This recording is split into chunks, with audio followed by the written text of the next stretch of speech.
I ബിയെ പറ്റി കഴിഞ്ഞ video നോക്കി. അപ്പോൾ ഉള്ള ഡൗട്ട്സ് ആണ് ഐ ബിയെ എങ്ങനെയാണ് നമ്മൾ ഡിവൈഡ് ചെയ്യുന്നത്.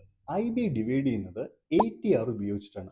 ആവറേജ് ട്രൂ റേഞ്ച് 10-14 ദിവസത്തെ ആവറേജ് ഡേ മൂവ് അല്ലെങ്കിൽ ഡേയുടെ റേഞ്ച് നമ്മൾ എടുത്തിട്ടാണ് ആവറേജ് ട്രൂ റേഞ്ച് കണ്ടുപിടിക്കുന്നത്. അതായത് ഒരു ഡേ ക്യാൻഡിൽ നമ്മൾ എടുത്തെന്ന് കരുതുക, അതിലൊരു ലോയും ഉണ്ടാവും, ഒരു ഹൈയും ഉണ്ടാവും. ലോ ഹൈ ഡേ ബിറ്റ്വീനിന് നമ്മൾ റേഞ്ച് വാല്യൂ ആയിട്ട് നമുക്ക് എടുക്കാനായിട്ട് സാധിക്കും. അങ്ങനെ 10-14 ദിവസം, ചില ആൾക്കാർ 10 ദിവസം എടുക്കാറുണ്ട്, ചിലതിൽ 14 ദിവസം എടുക്കാറുണ്ട്. ഈ 14 ദിവസത്തെ റേഞ്ചിന്റെ ആവറേജ് എടുത്തിട്ട് നമ്മൾ ATRനെ കാൽക്കുലേറ്റ് ചെയ്യും. ആ ATR എമൗണ്ടിന്റെ എത്ര പെർസെൻറ്റേജ് ആണ് 1 അവറിൽ മൂവ് ചെയ്തെന്ന് നോക്കും. അതായത് പെർസെൻറ്റേജസ് നമ്മൾ നോക്കിയ ശേഷം അതിനെ സ്മോൾ ഐ ബി ആയിട്ടും നോർമൽ ഐ ബി ആയിട്ടും വൈഡ് ഐ ബി ആയിട്ടും നമ്മൾ ഡിവൈഡ് ചെയ്ത് എടുക്കും. സോ ATRന്റെ പ്രാധാന്യം മാർക്കറ്റിൽ വളരെയധികം ഉണ്ട് എന്ന് സൂചിപ്പിക്കുന്നതാണ് ഈ ഐ ബിയെ കുറിച്ച് നമ്മൾ പഠിക്കുമ്പോൾ നമ്മൾ അറിയാൻ സാധിക്കുന്നത്.